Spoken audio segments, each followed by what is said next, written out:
Hey everyone, it's Leslie. I just want to start this video off by saying I am so sorry if you hear any chirping noises during this video.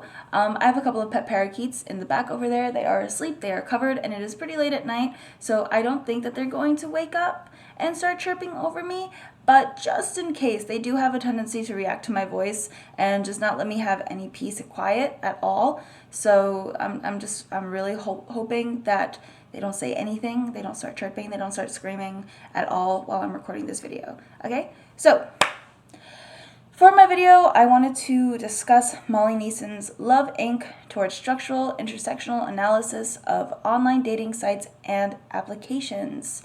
I thought that this text was very interesting because I have a lot of opinions about dating sites, just online dating in general, and I felt like this piece kind of touched upon a couple of things that I was thinking about, and then even went deeper into things that I never even thought about or considered at all, that I thought were pretty interesting. So, Niesen refers to online dating sites and applications as ODSAS, or I kept saying to myself ODSAs when I was reading, just because my brain works like that. I'm not going to say ODSA during this video at all, don't worry. I took a bunch of notes while I was reading. I gathered my thoughts, some of my opinions, and I even took 2 quotes that I will be paraphrasing during this video. Excuse me. I'm a little under the weather. So one of the keywords that I found in this text was the word lacuna. Now, I know this word because I'm a huge nerd. So lacuna is an Italian word, and it means empty or emptiness. Now, I thought that this was interesting. I thought that it was interesting that Niesen would choose this word to describe dating sites. Because in this sense, it's kind of like dating sites are filling an emptiness that might be felt by the consumer of these sites, as if, they're missing something. They might want some companionship or something that they're missing, or just a feeling of wanting or belonging, or even if it's the typical hookup, just something quick and simple to fill up an emptiness that somebody might be feeling. Another key word that I found, by the way, lacuna was on the first page, on page 161.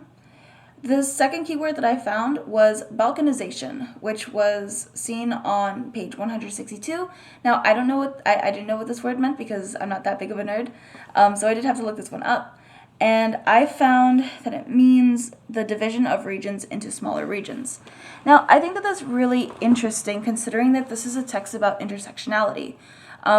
So we know that the digital world is supposed to bring people together, and intersectionality means that different cultural spaces are overlapping. So if you are a woman, if you are a woman of color, if you are a woman of color who lives in New York, if you are a woman of color who lives in New York and likes, I don't know, Harry Potter, that all goes to the intersectionality. And then when we get into the dating site area, it's more of a, it's more of an amalgam of different cultural aspects, personal interests, things that attract someone to another, things that take away attraction. I can't remember the word for that. But Niesen seems to be arguing that these dating sites, the ODSAS, see how I didn't say ATSA, even though I did just now, but I digress. They kind of divide people more than they bring people together. So let me see.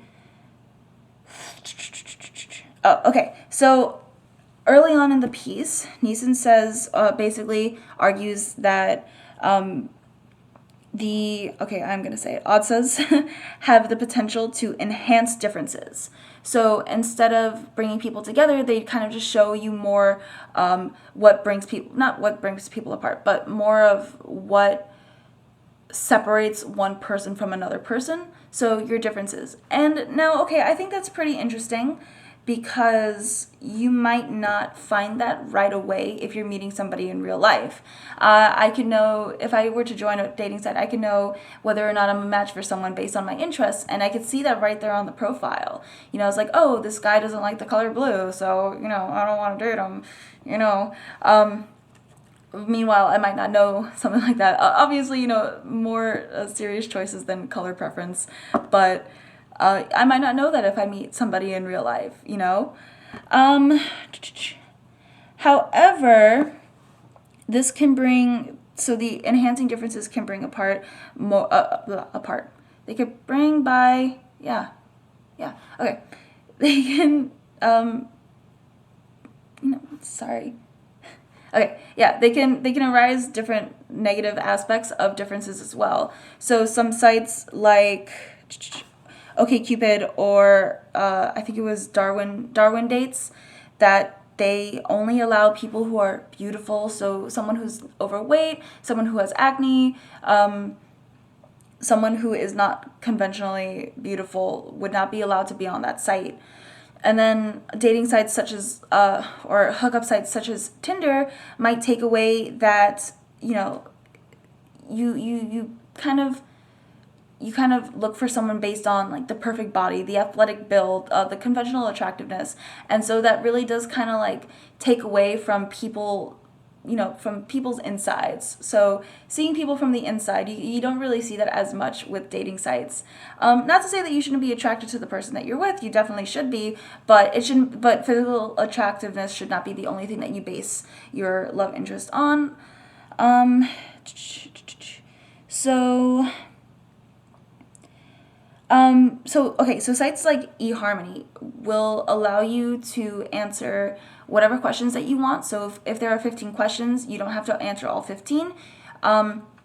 So they kind of give you a freedom to choose what you do and do not want to answer. However, they do limit the dating freedom in other ways, such as eHarmony did not allow same-sex couples to meet on that website. So that kind of takes away the freedom to learn about other people. So the potential that you might have had to meet somebody on this website is now taken away because of the limitations by the matchmaking site. Whereas if you meet somebody in real life, you would get more of a freedom to find out what they're interested in, if they're attracted to you, if they're attracted to the same sex, what they like, what they dislike. And other sites do also, according to Niesen, they do there are more risque questions, more personal questions, such as the thing that stuck out to me right away was, do you think that a woman should be required to shave her legs? Which, okay, I guess that's kind of a deep question, that might potentially be positive because right away you know that some of the deeper values and morals might not be compatible with another person. However, it does, and so not however. So it also does show what we value in human connection. So I found that quote on page 165. Again, what we value in human connections. So tastes, attractiveness, other things like that, inside, outside stuff, all of that we do think about when we are on online dating sites. But again, it does bring up that negative aspect of it does kind of tear people apart, and there are instances in which, racism can happen, misogyny, body shaming, homophobia, all of that stuff does come with these dating sites because now we kind of separate into different regions. So we have that balkanization, which kind of just takes away from the intersectionality. We're now sorting our interests into little tiny areas and making them authentic and leaving other people out of those areas. So I might meet somebody who's a different race than I am, and I might fall in love with them.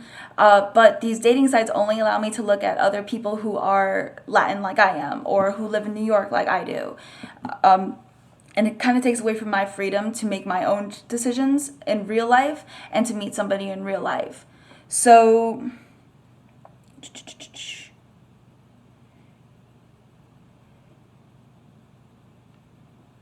one second, sorry. Yeah. So there is that kind of freedom within range aspect where we see a couple, so we think that with the dating sites, it's a quick and easy, kind of more of a fast-paced dating. It does take away from the anxiety of dating and having to meet somebody in person. However, it does limit the freedom that you really do have when you're meeting somebody else for a relationship, because you are kind of limited to whatever choices the matchmaking site makes for you. You might not be able to meet somebody of the same sex if you're attracted to somebody of the same sex, or you might not be able to meet somebody who might have different interests than you but have the same morals as you, because of the way that these algorithms are set up. So I think, and I personally think that these dating sites do actually separate people more than they bring people together. And I just thought that, this piece was pretty interesting, and it did go pretty in depth about dating sites and how they can be cool, but how they mostly separate people and they can enhance that more of kind of alienating other people from those groups and not really being able to, and not really giving you the freedom to do your own thing. So that was it. I rambled a lot. But thank you so much for listening, and I hope you have a great night or a great day whenever you're listening to this. I am going to go, and I'm going to go to sleep now. That's what I'm going to do. I'm going to upload this, and I'm going to go to sleep. So thank you, and I'll talk to you next week, because that's when I'm putting up my next video. Okay, bye!